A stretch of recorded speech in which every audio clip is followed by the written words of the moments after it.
Okay, let us start. So last class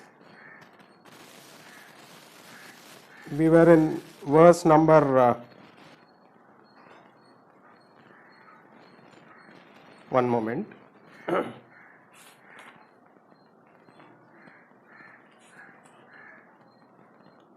I think we finished verse number 25. Okay, so we'll chant verse number 25. Avyaktoyam achintyoyam avikaryoyam uchyate tasmadevam viditvainam nanusochatum arhasi. So we had seen this verse, which meant, again we have seen the various aspects of the Atma. The nature of the Atma was discussed in detail by Krishna before this. So basically we understood the following nature of the Atma. The Atma is eternal, it's always been there and it will continue to be there. It is all pervading. So whatever we see around, everything is only Atma, it's all pervading. It is changeless. It is not subject to time. It is changeless. The body changes as we grow older. The body keeps on changing and finally the body perishes. But there is no change in the Atma. It was the same from the beginning and it will continue to be the same. It is immovable because the Atma, because when everything is only Atma, there is no place to move. The Atma cannot move. So it is immovable and it is unborn. So Atma was never born. There is no birth date for the Atma, hence there is no death date. So whatever is born has to die, but whatever is not born cannot die. As simple as that. So these are the various aspects of the Atma which Krishna had emphasized with various in various ways up to now. Now Krishna moves on to we move on to the next verse where Krishna again continues. Verse number 26. Athachainam nityajatam nityam va manyase mritam tathapi tvam mahabaho naivam shochitum arhasi.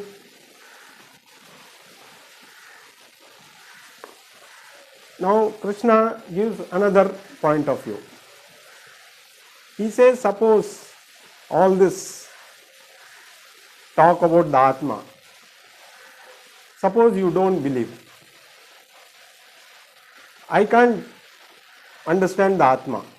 Somebody says you are the Atma. It's very difficult because at this moment, like all of us, Arjuna also, okay, Krishna is saying you are the Atma, but I don't feel I am the Atma. I feel I am only a limited person. So I cannot accept this fact about Atma.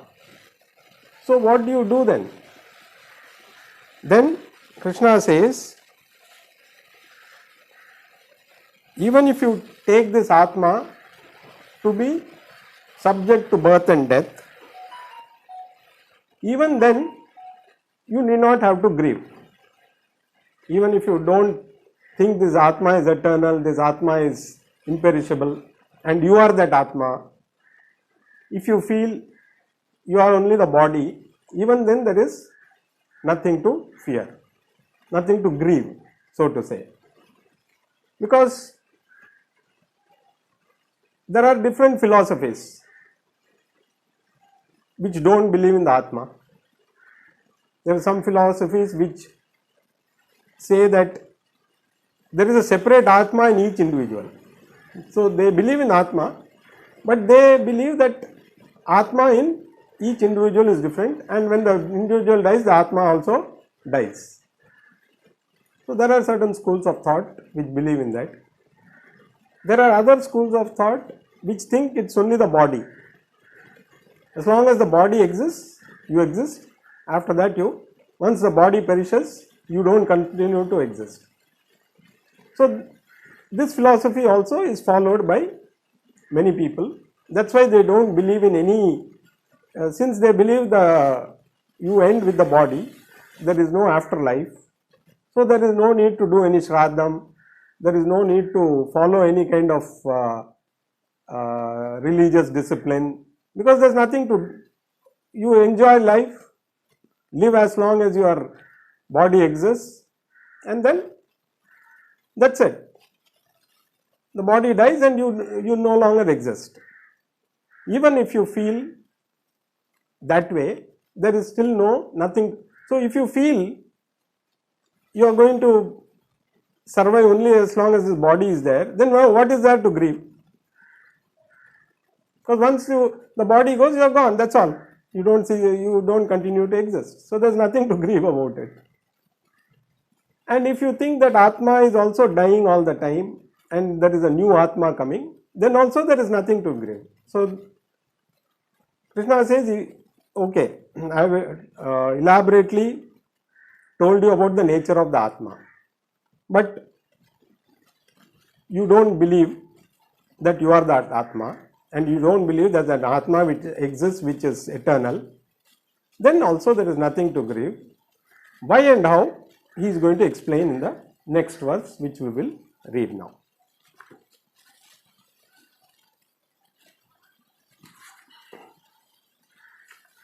Verse number 27. Jatasya hi dhruvo mrityur dhruvam janma mritasya cha tasmadapari haryerthe natvam sochitum arhasi. So Krishna says, for anything which is born, death is certain, and anything that dies, birth is certain. So the cycle of birth and death is certain. So when you know that you are going to die and then again you are going to be reborn, again where is the need to grieve? Because you are going to anyway come back. Even if you die, you are going to come back. So death and birth are two things which are certain. So there is no choice regarding this. What is born definitely has a death date, expiry date. So whatever, even the products we buy, there is an expiry date written.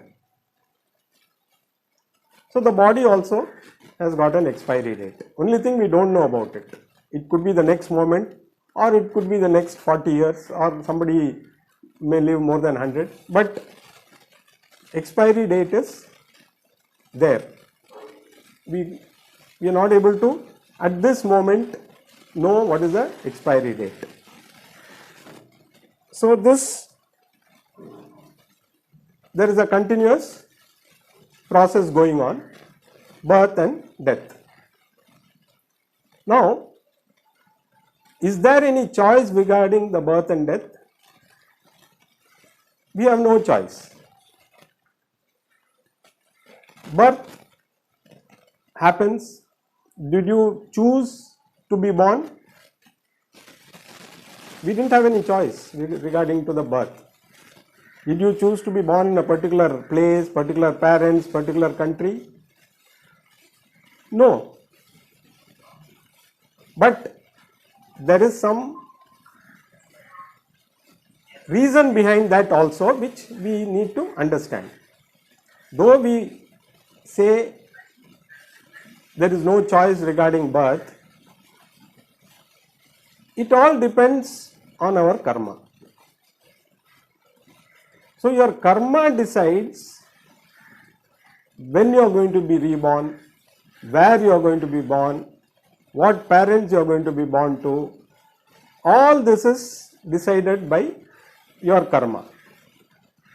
But when you are born, you didn't, at that moment you don't know. Even when the karmic effect takes place, it is naturally decided by the law of nature. You can't say I want to be born to these parents. You can't say I want to be born in this place. Your karma, it's the same for everybody. The karma factor will decide. And karma is like the oil in a lamp. As long as the oil is there, the lamp will burn. Once the karma is exhausted, like the oil is finished in the lamp, automatically it will get extinguished. So you have to continue as per the law of karma. Similarly, death, there is no choice. You cannot decide when to die. I think probably the only person who had this boon was Bhishma. Probably one of the best boons, you would say. Even a better boon than having immortality. Because immortality, one may feel, okay, I am going to live forever. But you don't know what problems you are going to go through. You will lose all your near and dear ones over a period of time, and finally you will not know anybody, and you will wish, oh, I was not immortal, and nobody will know you. You will continue to exist, but without any recognition, without any respite from all the problems, because the problems will continue. But Bhishma had a great boon that he could decide when he wanted to die. So that, I would say, is a excellent boon, because you continue to live as long as you feel you are good. Once you feel, okay, this is no longer viable or no longer exciting, I am no longer enjoying living in this world, you choose the option of leaving. So that's what Bhishma could do. Though he was lying on a bed of arrows with all that pain, he chose to leave at a particular time because that time was auspicious. So he waited for Uttarayanam, then he left his body. So the choice of, but even that choice is not available to any of us. So neither the choice of birth nor the choice of death. In fact, if you know in Puranic stories, these Rakshasas used to, like Kumbhakarna or Bhasmasura or any of those Rakshasas, Hiranyakashipu, they used to do lot of penance to get a boon for immortality.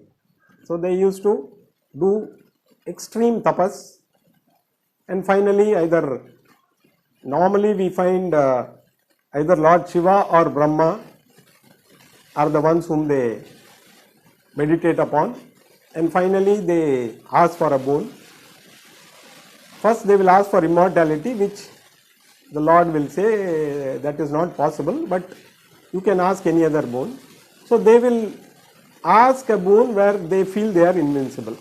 Like for example, Hiranyakashipu, as we all know, asked for a boon where he cannot be killed with weapon, he cannot be killed on the sky or on the ground or in the water or inside the house or outside the house.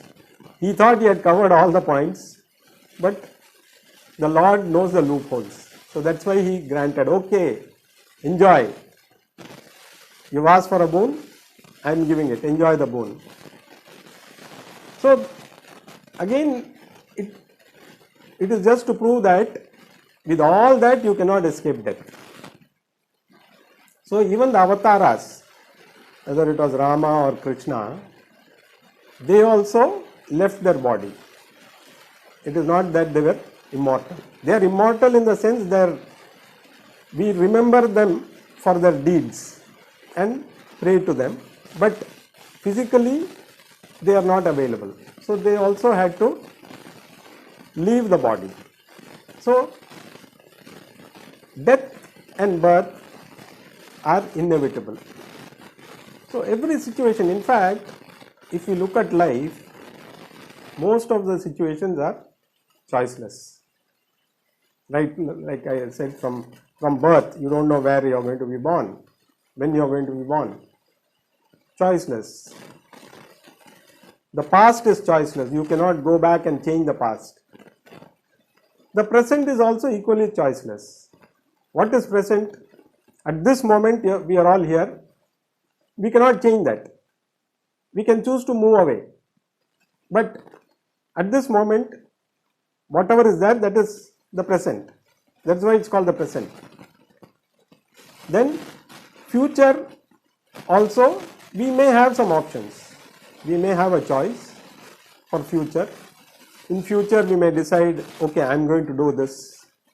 We all plan for the future, of course. But some of those things do work out, but not the way we may want also.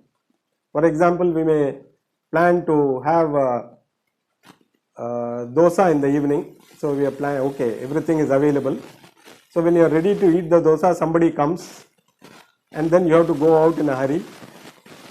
You are not able to eat the dosa, and then you find that the batter has become sour. So the taste that you expected from the dosa you could not get. So even the future, simple things like this itself, there is no choice. So every situation is choiceless. But then we can say, okay, you can say, then what is the point? If everything is choiceless, what do I need to do anything?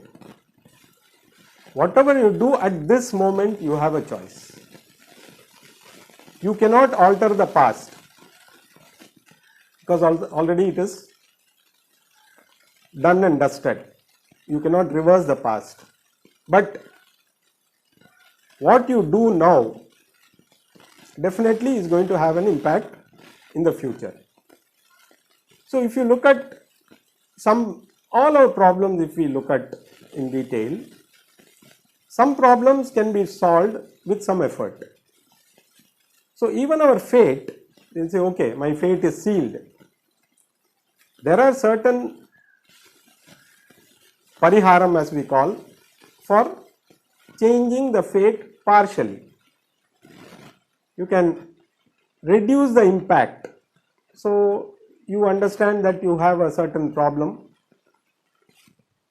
By doing certain rituals, you can reduce the impact of the problem. Some problems cannot be solved. Whatever you do, there is no way you can change that. Some problems can be solved completely also by doing certain things. But at this moment, we don't know whether that problem is curable or not curable. So we think every problem is curable. So we try and do something about it. But when we don't get the result, we feel frustrated. Okay, I did all this, but still this problem is not gone. I am still continuing with the problem. Or it may take longer. We want the result to come out immediately. But certain problems, only time can cure, as they say. Because everything will not happen at the time and the way we want things to happen. So generally, most of the situations are choiceless. So what is the solution then? Learn to accept. Learn to accept that most of the situations that we come across are choiceless, and accept with happiness. Because if you grumble and accept, your mind is going to be again restless. Always you will be grumbling, oh, I tried this, I tried that, my problem is not going away, what do I do? So then surrender to the ultimate force. Leave it to the Almighty, as they say. Okay, I don't know what to do in this situation. I leave it to you. You do what is best for me. Because we may have full faith in Almighty, but He is also, or it is also, we may not give a gender to the Almighty, it will not be a he or she. The Almighty is also bound by the natural laws. So Almighty cannot give anything more than what you deserve. Because if your karma deserves something, it is not changeable. But the Almighty can give you solace. The Almighty can give you some respite. So that is what is the only way. Accept the choiceless situation. You will not have, the impact will be much less, and you will learn to move on from the problem. So that is why Krishna says, birth and death are certain. Learn to accept that. Learn to accept that as a way of life. So if you accept that, what is born has to die, and what dies will come back again. So there is no, unless you follow some other religions where they believe there is only one life and you have a permanent hell or heaven. And for those who don't believe in that also, for them it's permanent hell only. So if we don't believe in that, they feel all the others who don't believe in that will go only to hell permanently. Only the people who follow that will go to heaven or hell. There they have a choice of heaven and hell, but the others who don't follow have only one choice, hell. So that is left to them. So, but and it is easy to understand this also, because there is nothing permanent. There is nothing permanent. Everything is changing always, and that is why the knowledge that you are the permanent is only the only way you can gain the ultimate freedom. So that is what Krishna tells. So even if you don't believe in the Atma, even if you believe you are subject to birth and death, there also there is nothing to grieve, because you are going to die, you are going to come back, again you are going to die. So the process of birth and death will continue in any case. So what is there to grieve about? So that is the, now let us go on to the next verse.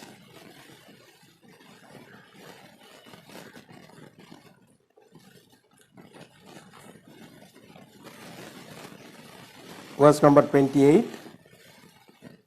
Avyaktadini bhutani vyaktamadhyani bharata avyaktanidhanan nanyeva tatra ka paridevana. So this is again a very important, interesting verse. Krishna says, you were unmanifest in the beginning. All beings are unmanifest in the beginning. They become manifest in the middle, and then again they become unmanifest in the end. So what is there to grieve about? So again and again he is emphasizing there is no need for grief in any kind of situation. In whatever you believe in, you may believe in this philosophy or that philosophy, doesn't matter. Whichever philosophy you follow, there is no need to grieve. So he says, from unmanifest, you become manifest, and then again you go to unmanifest. So we don't know where we were before we were born. Now we are here. We are manifest in this form. Once we leave this body, again we go into unmanifest. So where do we go? So we don't know where we come from, we don't know where we go. So this is, but the fact is you continue to exist. You are in unmanifest form, in seed form. Even during pralaya, where everything gets sort of dissolved, everything continues to exist in seed form. For example, you take the seed of any plant. The plant exists in that seed, isn't it? We are not able to see the seed, the plant inside, but the plant exists in that seed form. Once you plant it in a particular condition, water it, the plant becomes manifest. So there was no plant before there was a seed. So everything is in seed form. So you are unmanifest at a certain stage, you become manifest at a particular time, and then again you go back to unmanifest stage. So this cycle, so basically the process of birth and death, if we understand, so this is what is the problem for everybody. Death means there is some mystery about it. What happens? Do I continue to exist? What will happen to me after I die? So the mystery of death, if we understand the process of birth and death, then we will understand there is nothing to fear about death. So you are, even science says, matter cannot be created nor destroyed. It can only be changed from one form to another. So this is what exactly is happening. We were not there, we are here, we come in a different form. So the same matter comes in different forms. We are now associating ourselves with this body, so we think we should continue in this, but the law of nature goes about its work. So we come in this form. So like in a dark room there is one light, there is one arrow coming, you don't see the arrow. When it goes in front of the light you see the arrow and then it disappears again. So this is what life is all about. That fraction of a second where you see the arrow, that's what your entire life is. So you don't know where the arrow came from, you don't know where the arrow went, you only see the arrow when you come across that light. So we don't know where we came from, we don't know where we are going, but at this moment we are here, we are manifest, but we will continue to be in the unmanifest state whenever we are not manifest. Once we leave this body, we are going to become unmanifest for a while. Our karma will decide again what kind of body we deserve. Again we become manifest in that state. Again we go back. So this continues. This cycle continues. So there is no, so like they say, all the negatives are developed in the dark room of ignorance. So ignorance is the dark room where we develop all the negatives. Once you remove the ignorance, everything is clear. So as long as we are ignorant, this cycle will keep on happening. So if we don't accept the Atma, let us accept the reality as of now. I don't know the Atma, I am not able to understand the Atma. At this moment, I feel I am the body. Good. So that's what most of us feel. It is not just us sitting here. almost the entire population in the world, except maybe 0.01% may know the true nature of the self, and that's how the world runs. If everybody becomes a jnani, then there's nothing for the world to function. So everything is driven by ignorance. Our birth itself is because of ignorance. If we remove that ignorance, there is no birth. It's as simple as that. So even if you don't believe in any of this, still Krishna says there is nothing to grieve, because whether you believe in the eternal Atma or not, you continue to exist in some form or other. Maybe the other form of religion may disagree, that's their choice, we have nothing to say in that. But in Sanatana Dharma, we believe that whoever is born, there is another birth. This birth and death will continue. That is why in Sanatana Dharma, even the capital punishment is accepted, because a particular person has done something which is against dharma, and he has abused dharma to that extent that it is unfit for him to live and continue with that dharma. So his present life is terminated, so that he gets a chance to come back again and correct himself, because in this birth there is no scope for him to correct himself further, because if he continues to live, he may cause more damage to people around.